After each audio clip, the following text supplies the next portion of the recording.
Eviction के लिए landlord को पावर दिया गया था, only one condition, if available as provided in section 25 of the BT act.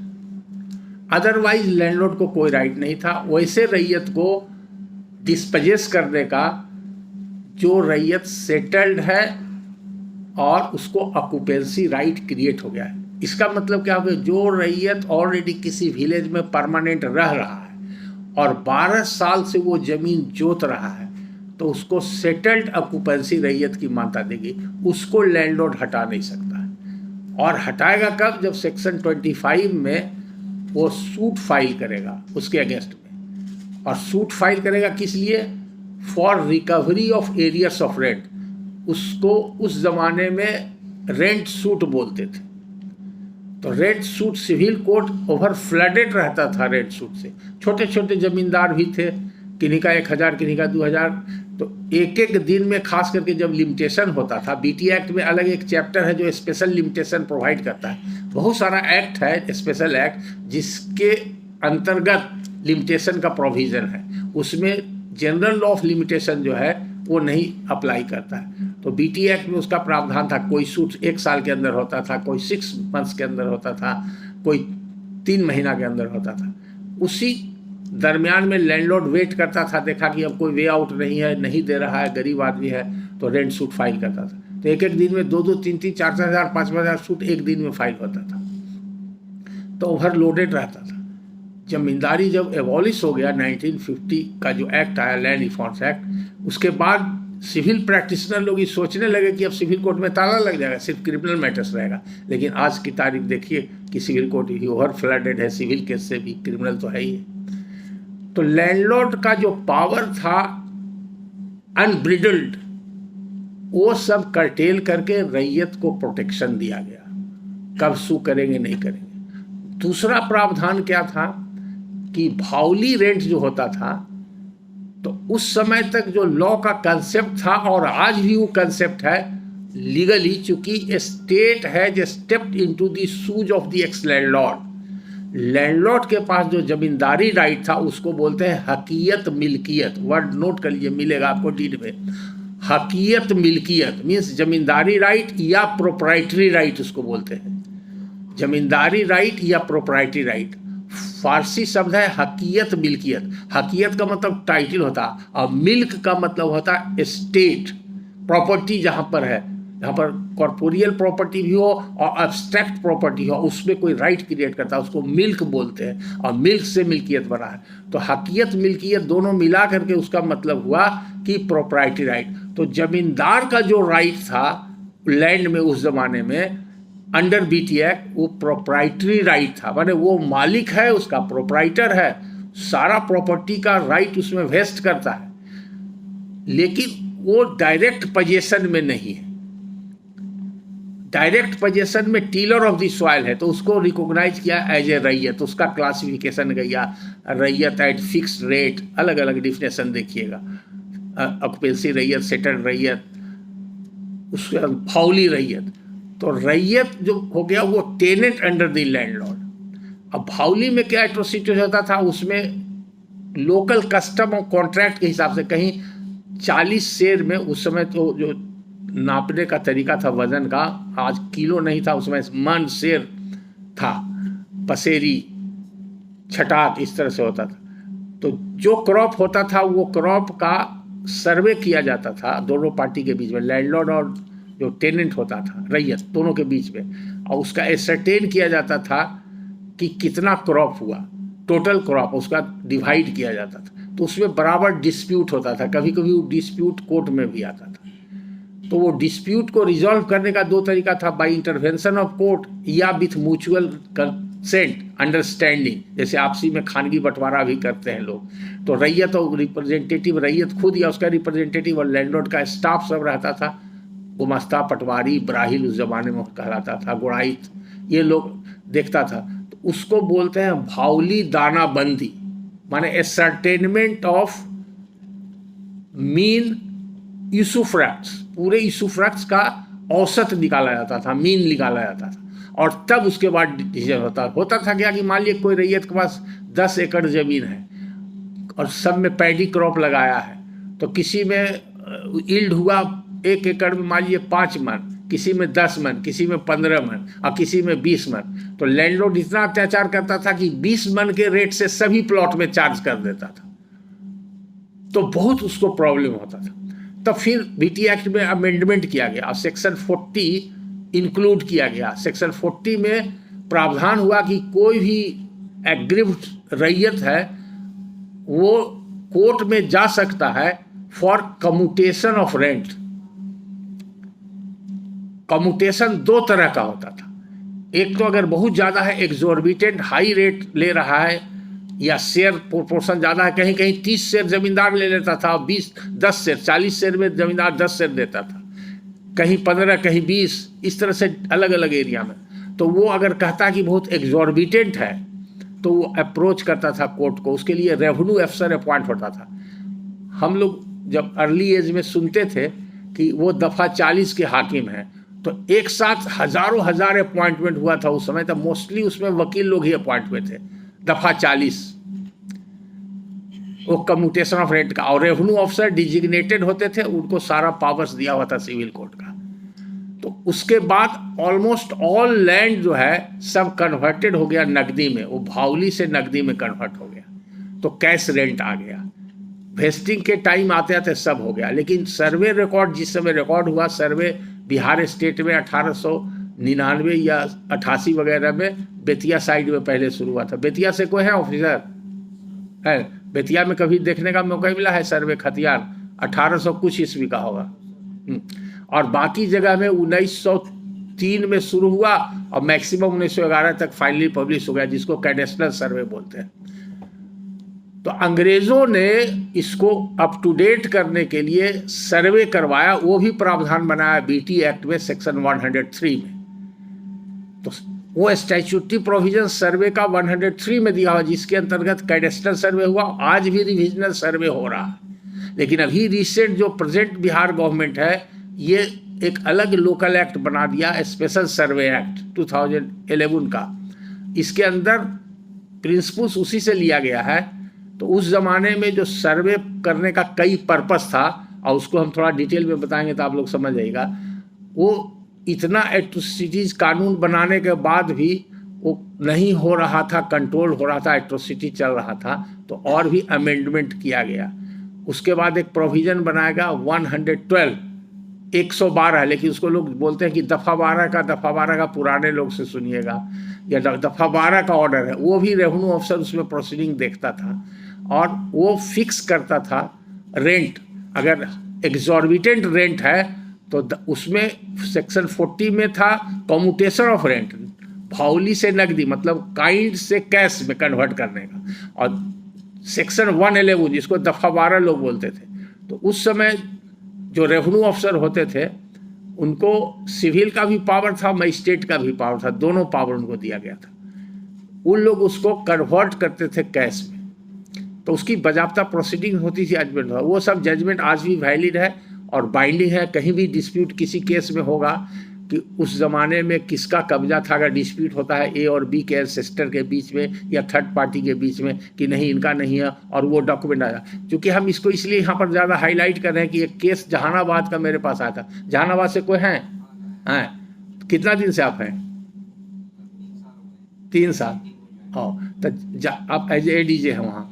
तो जहानाबाद में एक ये अभी जो प्रेजेंट गवर्नमेंट है आईआईटी का कॉलेज बनाया है। आईआईटी का सब जज में कोई है जहानाबाद से? हाँ, तो आईआईटी का कॉलेज का शूट अभी भी चल रहा है जहानाबाद में, है ना।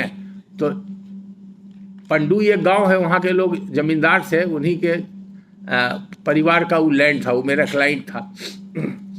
तो वहाँ पर उन्होंने सूट फाइल किया कि ये स्टेट को रेस्टेंड कर दिया जाए कि ये हमारी प्रॉपर्टी है, स्टेट को कोई अधिकार नहीं है। और उसमें लिखा हुआ था गैर मजरूगा मालिक, सर्वे एंट्री में गैर मजरूगा मालिक था। तो वो डॉक्यूमेंट उनके पास सब था, जो उनके लैंडलॉर्ड के ग्रैंड सन थे, यंग थे, उनको उतना जानकारी नहीं था। वो सारा डॉक्यूमेंट लेके अपने एडवोकेट के पास गया। एडवोकेट ने जो प्लेंट बनाया और सब क्यूज अच्छा बनाया, और इंजंक्शन का प्रेयर भी किया, अलग से पिटिशन भी दिया। लेकिन उसमें वो जो इम्पोर्टेंट डॉक्यूमेंट था जिससे कि उनका राइट टाइटल एस्टेब्लिश होता है। वो समझ नहीं सके, उसको यूज नहीं कर सके, प्लेंट में उसका एनवायरमेंट भी उन्होंने नहीं दिया, उन्होंने लौटा दिया वो डॉक्यूमेंट। वो मैटर आया फिर अपील में डिस्ट्रिक्ट जज के यहाँ, इंजंक्शन रिफ्यूज हो गया, कंस्ट्रक्शन चालू हो गया। अपील में अपलेट कोर्ट से भी इंजंक्शन रिफ्यूज हो गया, तब हाई कोर्ट में मैटर आया मेरे पास।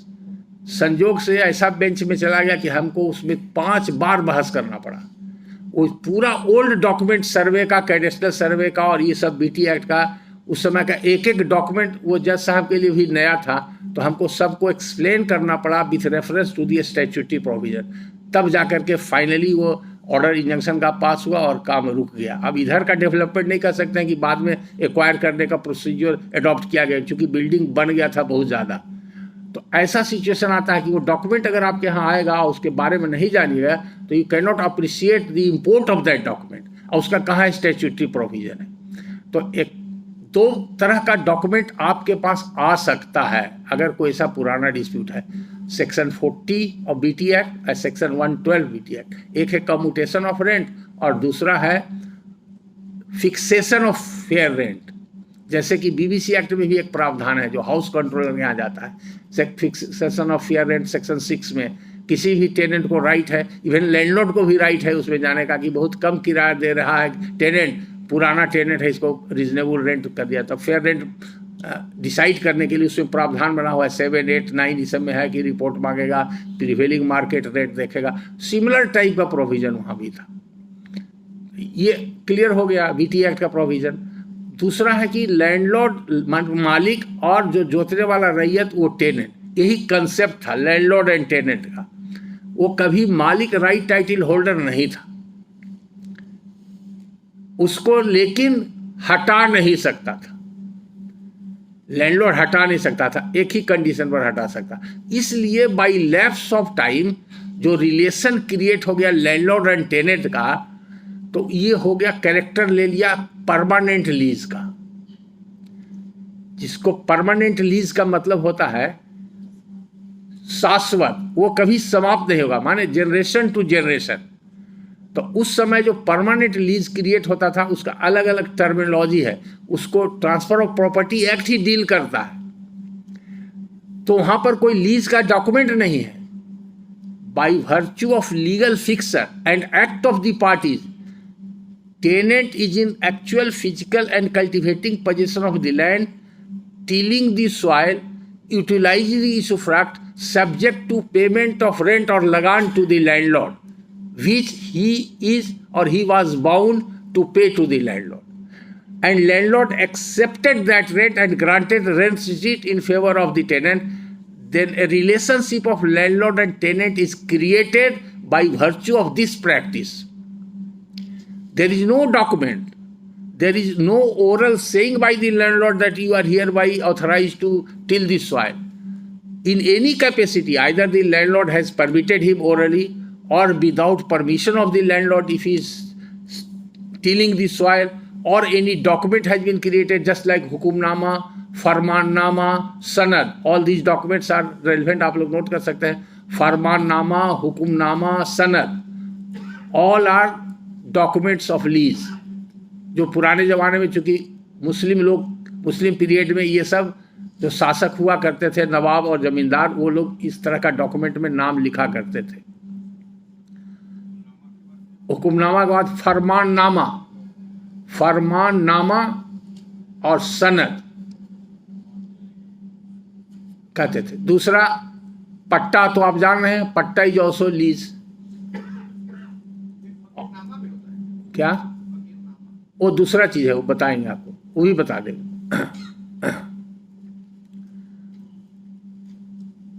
फकीरनामा वर्ड नहीं गलत होने, उसको बोलते हैं फकीराना, और वो अलग होता है, that is a grant under section 181 BT act, वो बताएंगे। फकीराना, देवोत्तर, ब्रह्मोत्तर, वो सब बताएंगे।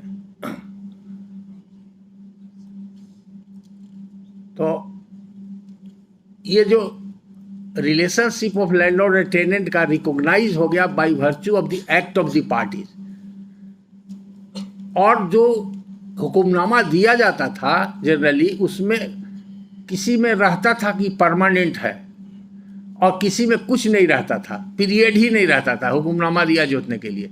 तो लैंडलॉर्ड, छोटे छोटे लैंडलॉर्ड, पेटी लैंडलॉर्ड, उनके यहाँ प्रॉपर मैनेजमेंट नहीं था, लीगल एक्सपर्ट नहीं थे, पढ़ा लिखा उतना ज़्यादा लोग नहीं था, तो तरह तरह का डॉक्यूमेंट मिलेगा। रजिस्टर्ड हुक्मनामा भी मिलेगा उस समय का, यानी कि लीज डीड। तो उसको रजिस्टर्ड डीड में लिखा रहेगा रजिस्टर्ड पट्टा बंदोबस्ती डीड। जनरली रजिस्टर्ड जो रहेगा उसमें 2-3 तरह का टर्म है, पट्टा बंदोबस्ती डीड। अगर परमानेंट है तो उसमें लिखा रहेगा रजिस्टर पट्टा बंदोबस्ती दवामी। दवामी का भी मतलब होता है परपिचुअल, परमानेंट। पट्टा दवामी। और पहले का पुराना डॉक्यूमेंट कोई अच्छे उर्दू जानकार का रहेगा तो उसमें लिखा रहेगा पट्टा कबूलियत दवामी नस्लन बतलन बाद बतलन। इतना भी डॉक्यूमेंट रहेगा, सब परमानेंट। वो सब अलग अलग उसका एडजेक्टिव एडवर्ब जोड़ा हुआ है, ऑल आर परमानेंट। एक ऐसा ही डॉक्यूमेंट का केस आया और डिवीजन बेंच में हम बहस कर रहे थे, तो दोनों प्रिजाइडिंग जज कहा कि क्या ही सब टर्मिनोलॉजी हम लोग समझ में आता है, put up before another bench, चला गया दूसरे बेंच में मैटर। तो ये सब आपके यहाँ आवेगा तो डिफिकल्टी होती है, क्योंकि पट्टा कबूलियत क्या था, वो पट्टा और कबूलियत दोनों मिल करके लीज कंस्टिट्यूट होता था। अकेले सिर्फ पट्टा लीज नहीं होता था, अकेले कबूलियत लीज नहीं होता था। तो चूंकि प्रावधान नहीं था उस समय टीपी एक्ट में 1929 के पहले, तो 2 डॉक्यूमेंट अलग अलग लिखा जाता था। बाद में हो गया ये बायलैटरल डॉक्यूमेंट। लीज के डिफिनेशन में ही लिखा हुआ है it must be executed by both lessor and lessee, therefore it is bilateral document in this sense that both persons are required to execute the document. In comparison to that sale deed, gift deed, all these documents are unilateral document. Bilateral में lease और exchange deed ही होता है, जिसमें दोनों execute करता है। पहले था, अब अभी का है, अभी है 105 में। नो, पट्टा इज ए लीज, पट्टा इज ए लीज, बंदोबस्ती इज ए लीज, हुक्मनामा इज ए लीज। पट्टा बंदोबस्ती दवामी इज ऑल्सो ए लीज। और एक और होता है पट्टा इस्तमरारी। इस्तमरारी का मतलब ही परमानेंट होता है। खोरिश इज ए मेंटेनेंस, खोरिश इज ए मेंटेनेंस। खोरिशनामा मतलब डीड ऑफ मेंटेनेंस, और खोरिस पोरिस का मतलब हुआ अमाउंट ऑफ मेंटेनेंस। खोरिस पोरिस जो 125 CRPC में अधिकार है मजिस्ट्रेट को देने का, आजकल फैमिली जज को वो जुडिक्शन वेस्ट कर गया।